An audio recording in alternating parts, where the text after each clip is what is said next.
So I've been thinking a lot about money lately. I mean, what else do I think about, really? There are some more practical tips that you can implement in your own everyday life to make sure that you're sticking to your financial goals and that you actually achieve what it is you set out to do, whether that be shopping less, saving more, or something in between. These are the 5 tips that I've been using lately to help me shop less, save more, and reach my financial goals a little faster. So, on this channel, we talk a lot about things like low buys, no buys, minimalism, shopping ban. But what I realized about that is that sometimes it can be a little bit too rigid. And it can be really hard to stick to. And if you happen to not stick to it, it can really feel demoralizing and like a big fail. So instead of having a full on shopping ban, why not challenge yourself to a browsing ban instead? So remove the temptation of wanting things that you didn't even know existed before. That can look like unsubscribing and unfollowing influencers. It can be a social media break altogether. It can be unsubscribing from email alerts and now even those text messages that come into your phone. The temptation to shop doesn't really come from traditional sources anymore. It doesn't come from window shopping, from walking around malls. A lot of us are living our lives online almost entirely, which means we're doing a lot of our shopping online, and a lot of our window shopping is happening online too.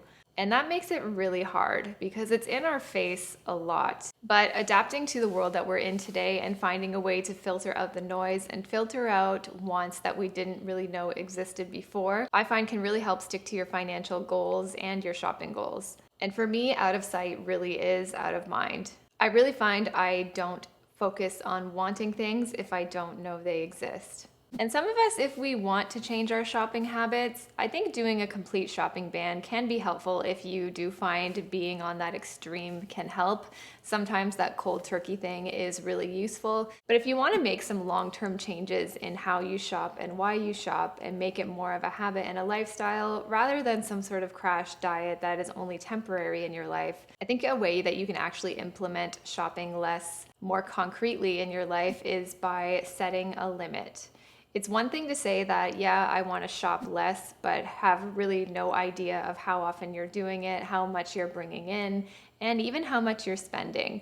But if you set limits on all of those things and keep track of it, then you can really start to understand how much time you're spending shopping, how much money you're spending on some of these things, and how often you're doing it versus how often you think you are. I think it's really awesome to feel really fired up and like, yeah, I'm not gonna shop at all this month, I'm gonna do this, and you're so excited and fired up. I would frequently do this where I would feel hardcore, feel like I could do it, and set an extreme as the precedent, as the benchmark to reach. And then whenever I did end up buying something, it would automatically feel like a fail. And it was almost a failure that I was looking for to validate in myself that I couldn't do it. So I think instead of going to that extreme, if you set yourself a limit, set a budget for yourself or a number of pieces or items that you're looking to buy, then I think it's a lot more balanced and reasonable and more importantly, sustainable way of actually creating this new habit and sticking to it. And when you set a budget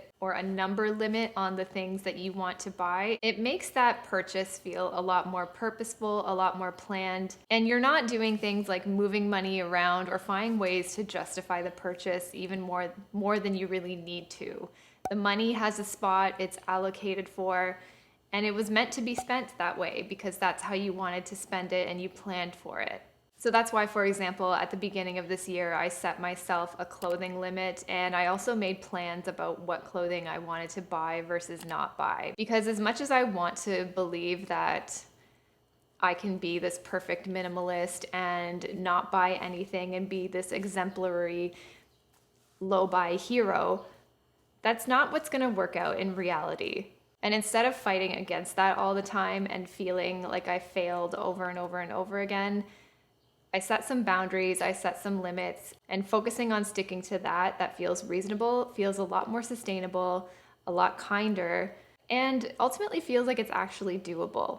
It may feel more impressive to be on any extreme and to sort of prove that to yourself, but in the long run, I think it's really hard to sustain. And I think it also sort of takes away from some of your joys in life. If you get true joy out of playing with makeup, out of trying new skincare, out of picking up a piece of clothing or two every once in a while, then I don't see anything wrong with that. The whole point is to spend mindfully and intentionally on the things that you know you actually want, that you've thought about, and you didn't financially strain yourself to get there. And my third tip would be to make sure you're not confusing your needs versus your wants. As much as you may enjoy fashion, makeup, skincare, and if you're making moves in your budget to allocate some money for those things, really make sure that you're not sacrificing any of your needs over your wants. At the end of the day, these are still bonuses. They're gravy. They're for fun. So just don't get it twisted. Don't get it confused. You don't need that pair of Chelsea boots as much as you want them, and you can wait a couple of months to get them. And if they're gone at that time, then it wasn't meant to be. My fourth tip is to keep track.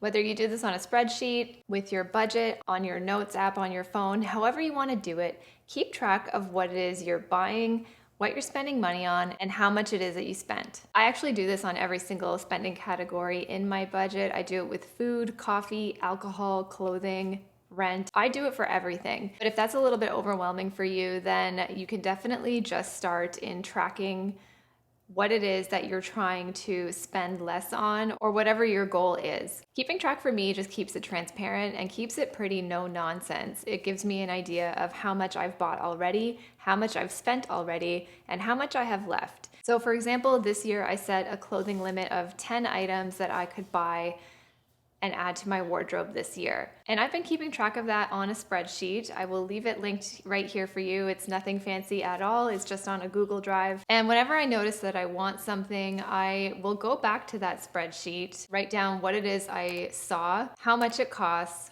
and really important, why I wanted it, sort of what triggered me into wanting this thing.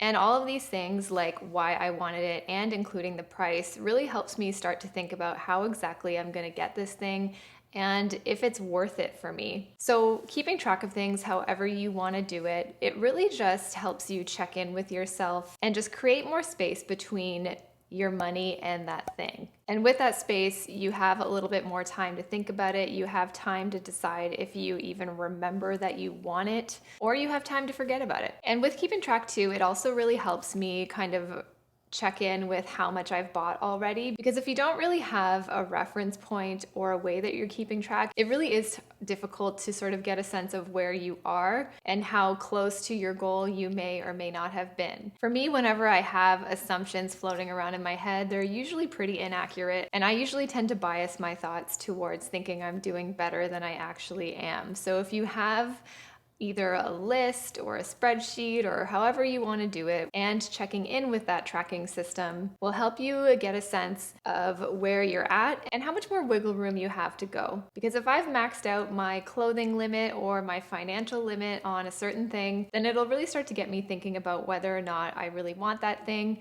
or how I'm going to get it kind of later on in the future. And my final tip in being able to stick to either your money, your minimalist, or your low buy shopping goals is to remember that you're still worthy with or without this thing. You don't actually need it. You've been living without it up until now. It's probably not going to be as life-changing as you think. That's not to say that certain things don't bring value, but it's also not worth your energy and obsessing over it constantly until you get the thing, because you'll probably just end up moving on to something else anyway. Let's not forget how the cycle of wanting really works. It's fun to have things, it's fun to curate a personal style, it's fun to curate your home and your hobbies and spend money on those things. I'm not saying any of that, but it's not worth agonizing over or putting your financial health at risk for it.